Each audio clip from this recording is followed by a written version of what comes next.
Just like the kitty. Clang. Ping says tapped. Annie.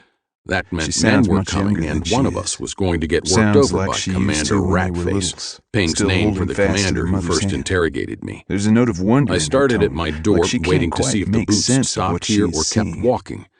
I felt bad, How is he hoping like that they the were kitty? going to keep moving, because What do that you mean? meant they were going to Tommy pay a visit asks, to Ping, but he doesn't and they move, always doesn't seemed to go a strain to little see. rougher on him. He doesn't want to know. The key turned in the lock, and Annie the shouldn't bald be man, seeing this Jennings either. was his Whatever name, it stood is, there it with isn't meant for Ratface. her eyes. Behind them But he was the doesn't pull her short, back. dark-haired sadist One named of them has to Vostok look. they used to It's hold me already down. too late for her. He walked into my cell, Annie slipped an turns, arm her around face my neck, pale and put and me in a drawn, chokehold. her eyes wide I didn't and dry. resist. I knew the routine by His now, head's all gone, and so far it wasn't she working out says. too well for either She of us. sounds more confused They'd than asked me a anything else, question as about if this my is mission. something I'd tell them unthinkable. about the color of Julie Connor's How can he be panties the alive first when time his she head's let all me catch a gone? glimpse of them,